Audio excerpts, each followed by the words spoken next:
اپنے جی سے جوڑ کے باتیں بناتا ہے اور کہتا ہے کہ یہ خدا کا پیام ہے۔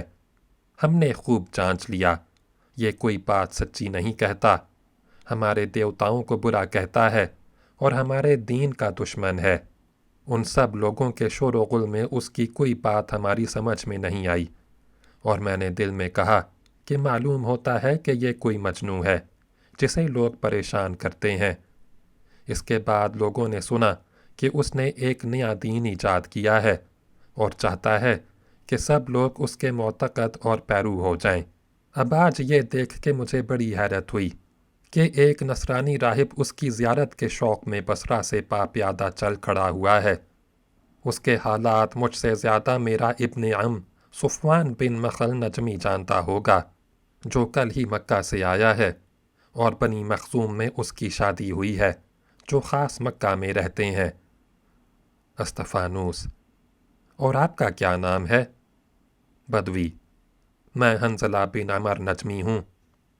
استفانوس: میں ایک غریب الوطن اور بے خانماں مسافر ہوں، اور خوشی سے اپنے یہ سب کپڑے اتار دوں گا اگر تم مجھے لے چل کے اپنے چچا زاد بھائی صفوان سے ملا دو۔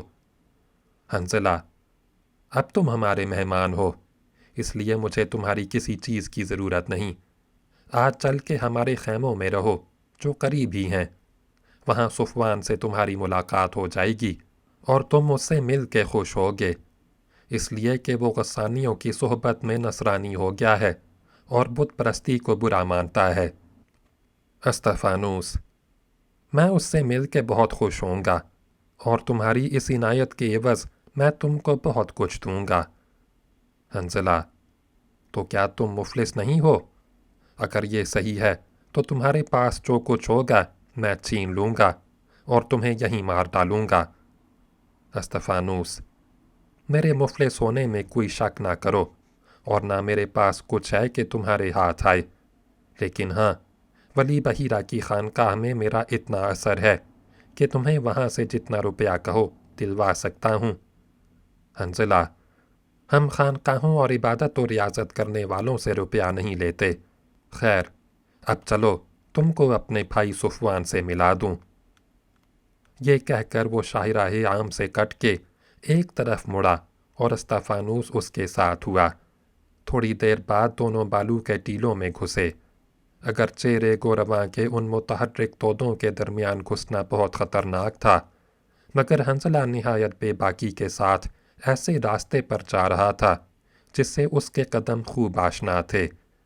دیر کے بعد تودوں سے گزر کر وہ ایک کوہستان میں داخل ہوا، جس کی نیچی نیچی پہاڑیوں کا سلسلہ یہاں سے شروع ہو کے مشرق کی طرف خدا جانے کہاں چلا گیا تھا، اور پہاڑیوں میں داخل ہونے کے بعد وہ ایک بلند سنگستانی تختہ زمین پر پہنچا، جس کے کنارے پر ایک پہاڑی میں سے سوتا جاری تھا، اور اس کا پانی رس رس کے پتھروں کے ایک قدرتی حوض میں جو کئی چٹانوں کے اکٹھا ہو جانے سے جمع ہوتا رہتا تھا اور کسی جگہ زمین کے نہ کھلے ہونے کے باعث جذب ہونے سے محفوظ رہتا۔ یہ چشمہ والا پہاڑ کبھی بجلی گرنے سے چٹخ گیا تھا۔ اس کی طرز میں سے چند کھجور اور ببول کے پودے اگائے تھے۔ اتفاقاً ایک نجمی شخص کا ادھر سے گزر ہوا۔ اس نے اپنے اونٹ کے لیے ببول کا درخت کاٹنا شروع کیا۔ کلہاڑی اتفاق سے چٹان پر پڑ گئی، جس سے پتھر کی ایک چٹ اکھڑ گئی، اور اس سے پانی کا ایک سوتا جاری ہو گیا، جو عربوں کے لیے ایک دولت لازوال ہے۔ تو 4 روز میں وہ قدرتی حوض جو قریب تھا لبریز ہو گیا، اور پانی اس سے چھلک کے بہتا ہوا پہاڑوں کے نیچے گیا، اور دشت کی ریتلی زمین میں ایک نخلستان پیدا ہو گیا۔ اس نجمی شخص نے اپنے قبیلے کے 10-12 خاندانوں کو لا کے یہاں بسا دیا۔ جب سے ان کے خیمے یہاں نصب ہو گئے، اور بنی نجم کی ایک چھوٹی شاخ عرض بنی غسان میں آ کے آباد ہو گئی۔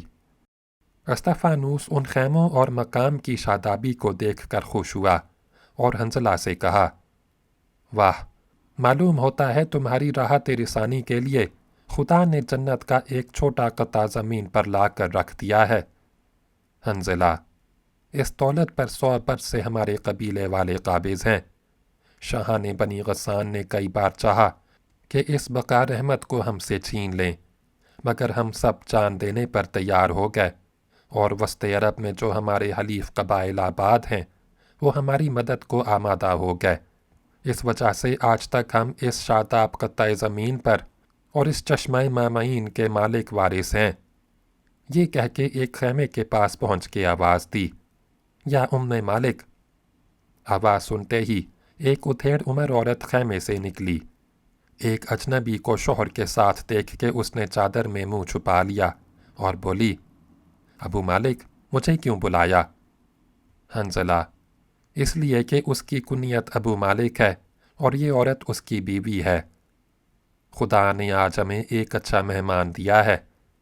تمہاری مرغیوں کے انڈے ہوں تو ان کو ابال لاؤ اور بھیڑوں کا تھوڑا سا دودھ لاؤ، جو کی روٹی موجود ہی ہے۔ رات کو ہم ان کے لیے ایک بکری ذبح کریں گے۔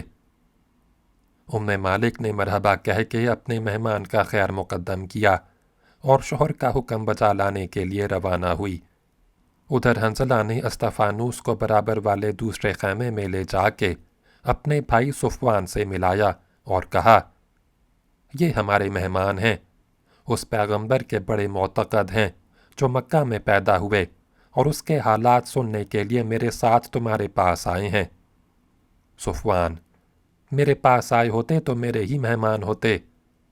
حنظلہ، اب تو میں نے ان کو اپنا مہمان بنا لیا۔ صفوان بگڑ کے، تمہیں کیا حق تھا کہ میرے مہمان کو اپنا مہمان بنا لو؟ حنظلہ، یہ حق تھا کہ میں ہی ان کو لایا ہوں۔ صفوان، لانے اور راستہ بتانے سے کوئی کسی کا مہمان نہیں ہو جاتا۔ حنظلہ، اب تو میرے مہمان ہوں گے اور کوئی ان کو مجھ سے چھین نہیں سکتا۔ صفوان تلوار کھینچ کے، میں اپنے مہمان کو بزور شمشیر چھینوں گا۔ ساتھ ہی حنظلہ نے بھی تلوار کھینچ لی اور دونوں بھائی لڑنے لگے۔ استفانوس نہایت متحیر تھا، اور جب دیکھا کہ میرے مہمان بنانے کے شوق میں دونوں ایک دوسرے کے خون کے پیاسے ہو رہے ہیں تو ارادہ کیا کہ دونوں کے بیچ میں پڑھ کے فیصلہ کرا دے، اور یہ کہتا ہوا آگے بڑھا، اگر آپ ایسی خونخوار لڑائی لڑیں گے تو میں کسی کا مہمان نہیں بنوں گا۔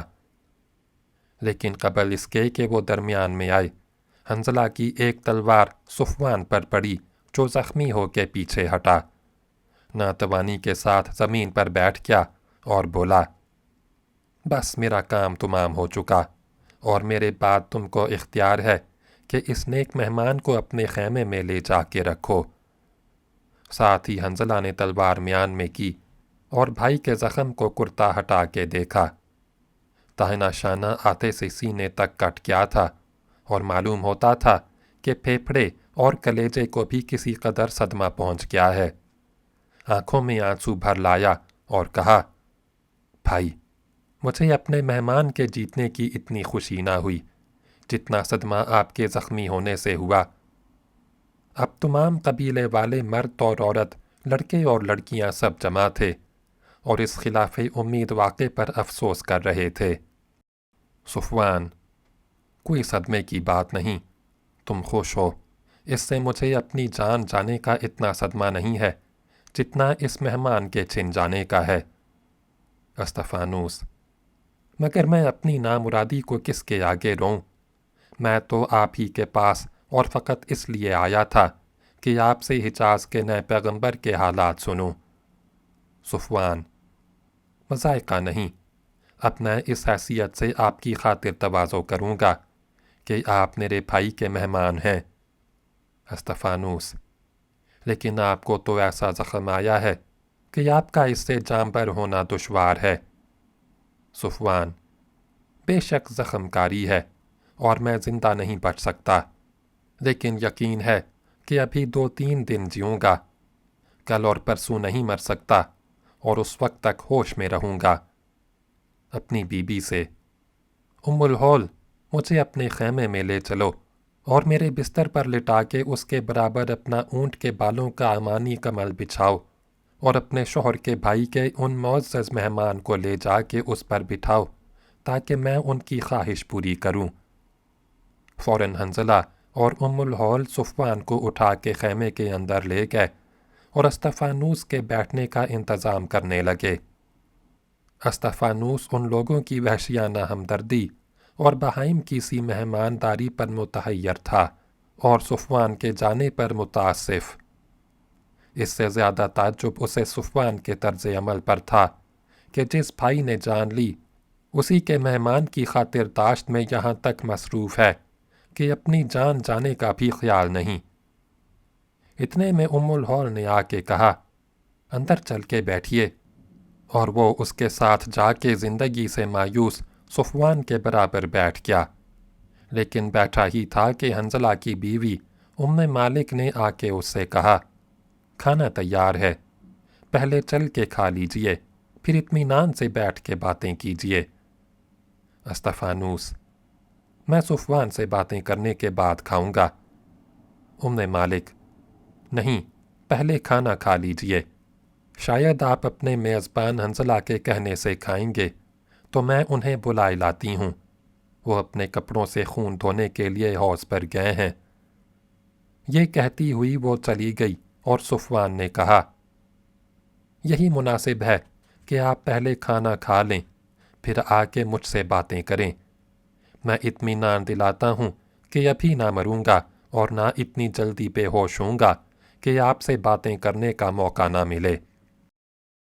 الہول: اگر آپ جلدی کھا لیں گے تو اپنے میزبان پر بھی احسان کریں گے۔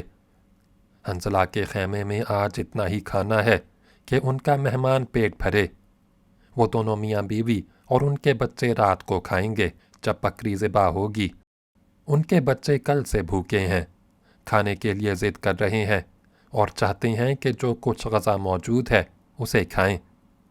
مالک نے انہیں بہلا پھسلا کے ایک دوسرے عزیز کے خیمے میں بھیج دیا ہے اور چاہتی ہیں کہ آپ کھانا کھا لیں تو انہیں واپس بلائیں۔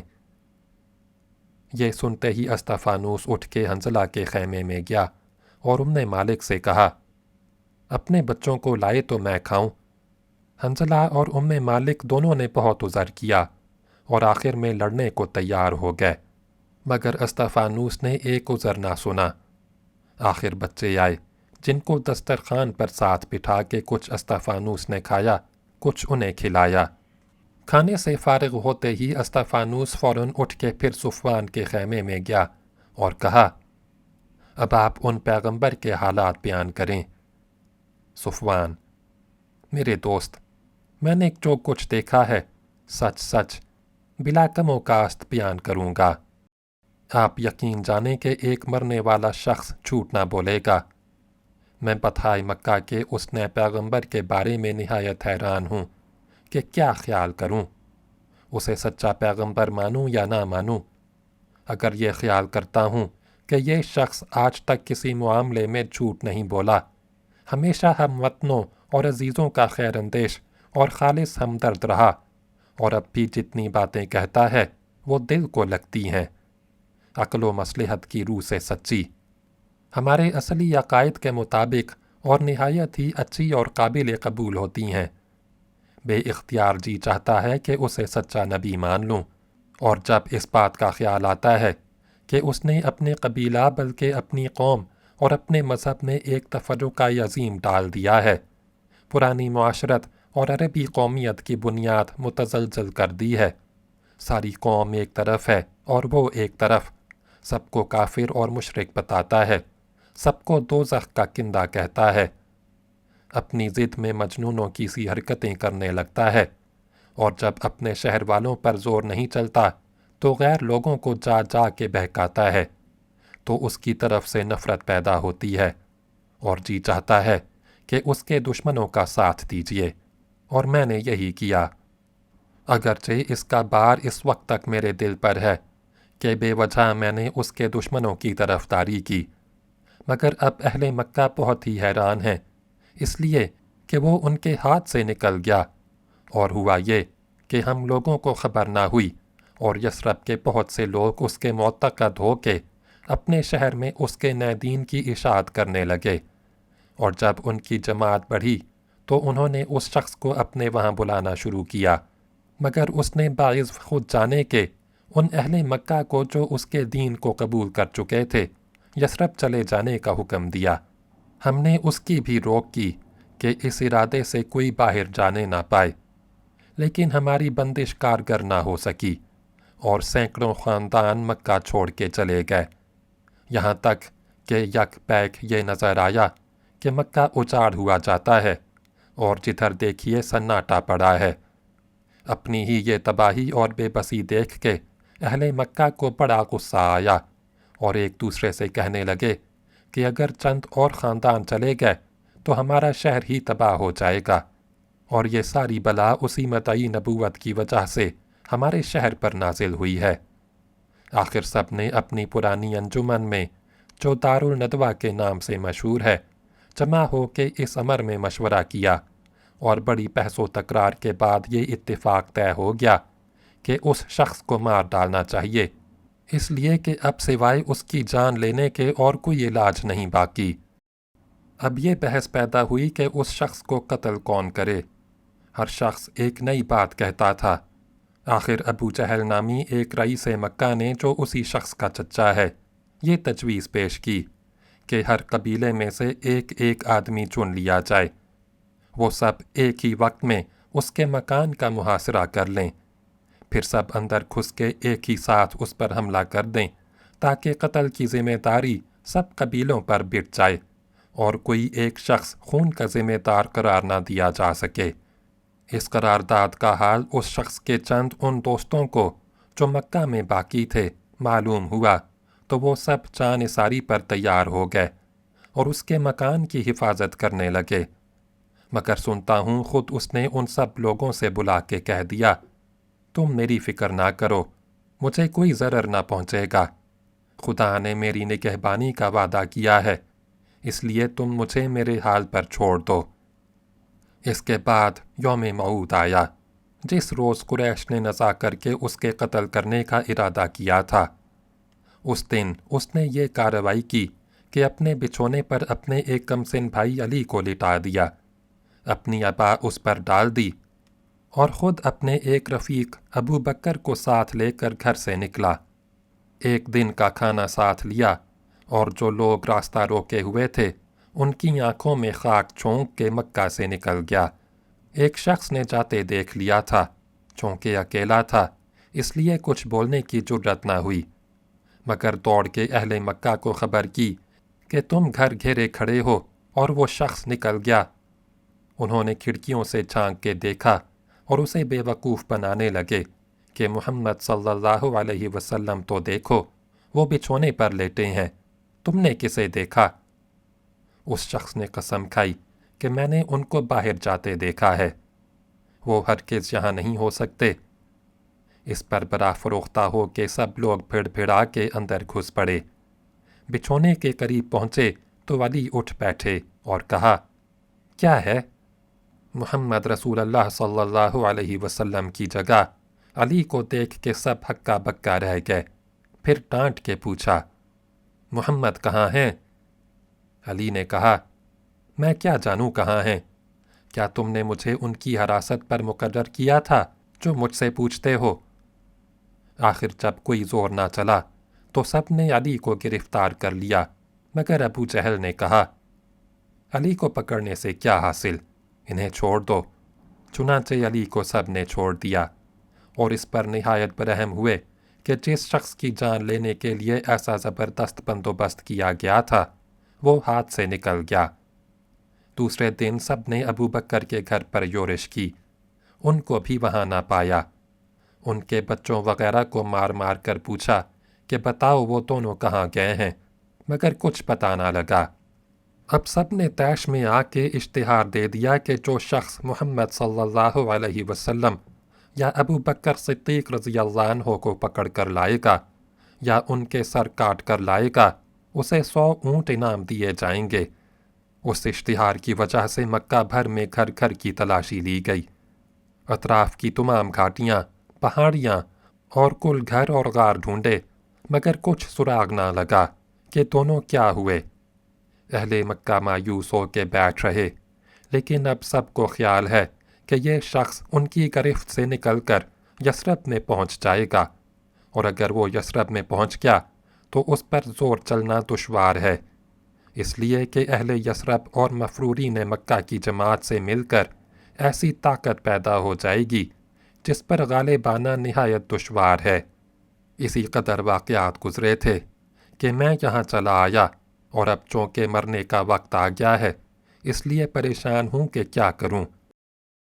استفانوس: برادر عرب، اگر تمہارے دل پر اس مدعی نبوت کی صداقت اور راست بازی کا اثر ہے تو میں بھی اتنی تصدیق کر سکتا ہوں کہ کتب آسمانی میں جس ناموس الہی کی بشارت دی گئی ہے اس کی سب علامتیں اس پر صادق آتی ہیں، اور یہ وہی ہے جس کی بشارت حضرت مسیح علیہ السلام دے گئے تھے۔ صفوان: آپ نے ان بشارتوں کو خود دیکھا ہے؟ استفانوس: میں نے بھی اور میرے پیشوا بحیرہ نے بھی، جن سے بڑا کوئی ولی دنیا میں نہیں ہے، اور تمام حقیقت شناس لوگ اسی ناموس کی تلاش میں تھے۔ یہ سنتے ہی صفوان پر عجیب اثر پڑا۔ بولا: میں اپنی گمراہی پر نادم ہوں۔ اب مرتے وقت آپ کو گواہ کر کے کہتا ہوں کہ اشہد ان لا الہ الا اللہ و اشہد ان محمد رسول اللہ، اور یہ کہتے ہی اس نے جان دے دی۔ سامعین، یہاں جویائے حق کا حصہ اول اختتام پذیر ہوا۔ حصہ دوم کو اگلی ویڈیو میں سنیں۔ شکریہ۔